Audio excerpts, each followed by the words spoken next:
The kitchen clock reads 12 noon. I set the shotgun on the table and stand up to check the back windows. The shutters are closed. I slide the latch on the back door. I go back to the living room. Sam is nodding off on the couch, his eyes heavy. Sam, come here, Emma says. Lie down here.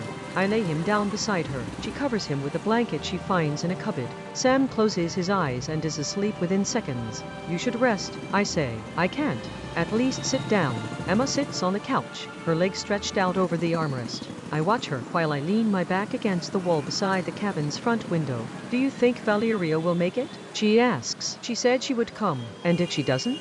Well, wait a day. Then we take the car in the garage and keep going on our own. Emma rubs her swollen ankle. Her face is tense, her eyelids puffy. Where would we go? North, farther, and then? I don't know. Keep going until there's no more road. Emma lets out a dry laugh. There's always more road. Then we keep going. Silence fills the cabin. I hear the wind moving through the pine branches. Sam breathes deeply on the couch. Jack, Emma says after a while.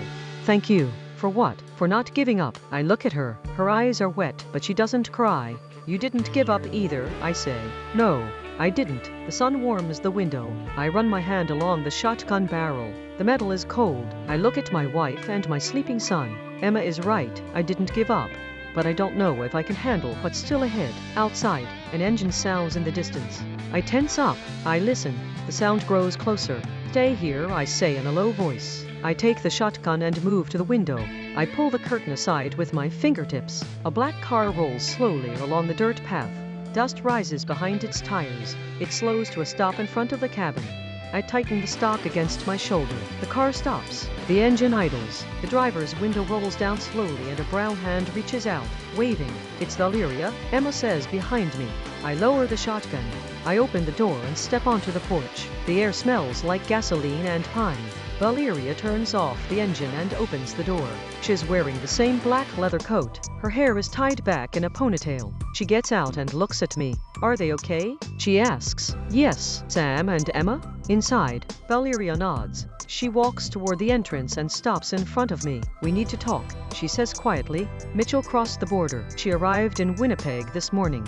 How do you know? I have an informant in the Manitoba police. She asked for records from every motel within 100 kilometers. So she knows we're here. No, but she knows you're in the area. That narrows things down. Emma appears in the doorway. Valeria looks at her and nods. We can talk inside, Valeria says.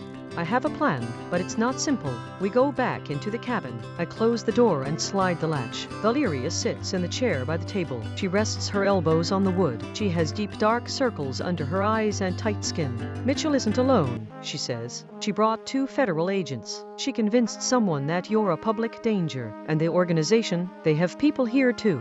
But they are not working together. Mitchell wants justice. The organization wants silence. What's the difference for us? None. They both want to find you. Sam stirs on the couch. Emma strokes his hair without waking him. What's the plan? I ask. Valeria takes a folded map from the inside pocket of her coat. She spreads it on the table and points to a spot north of Gimli. There's a private airstrip here. A friend has a small plane. He can take you as far north as Saskatchewan to a town called La Ronge. And then, from there you can cross into the Northwest Territories. No highway. Just forest and lake. No one will follow you that far. How long would it take? 2 hours of flying, then a week on foot. We can't walk for a week, Emma says, looking at her ankle. You have a car in the garage, Valeria says. You can drive to Lake Athabasca. There's a remote community there. People who don't ask questions. And you? I ask. I'm staying here. I'll cover your backs. I didn't ask you to do this. You're not doing it for me. You're doing it for them. I look at Valeria. Her eyes are tired and fixed. But she doesn't blink. Why are you doing this? I ask. Because they don't deserve to live in hiding. And because you can't do this alone. Emma walks to the table. Sam is still asleep on the couch, breathing softly. And if you don't come back, Emma says. Valeria doesn't answer. She puts the map back into her coat pocket. The airstrip is 20 minutes north of here. Leave at dusk. I'll go ahead in my car to make sure there are no checkpoints. And if someone is waiting, then I'll handle it. Emma looks at me. Her eyes are tired, but there's also a hardness there I hadn't seen before. She wants me to decide. All right, I say. We leave at dusk. Valeria nods. She gets up and walks to the door. She stops with her hand on the knob. Pack your bags. Don't take anything you don't need. Valeria, I say. She turns. Thank you. Don't thank me yet. She opens the door and steps outside. The car engine starts. I hear the tires turning on the dirt. I stay looking at the closed door. Emma sits back down on the couch beside Sam. She strokes his hair with her hand. You trust her? She says without looking at me. Not completely.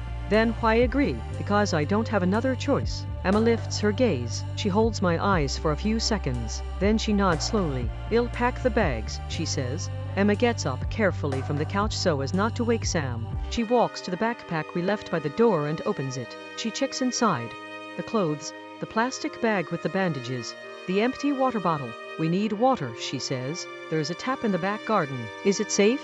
Valeria said the cabin has supplies. Emma nods. She closes the backpack and sets it on the table. Then she opens the kitchen cabinets. She finds cans of soup, a box of crackers, 2 sealed water bottles. She puts them into the backpack. I check the shotgun. I open the magazine. 3 shells left. I count them with my fingertips. We don't have many bullets, I say. How many? 3. Emma stops packing the cans. Looks at me. Enough? For whatever comes. She goes back to the kitchen, opens a drawer and finds a hunting knife. She holds it for a moment, weighing it.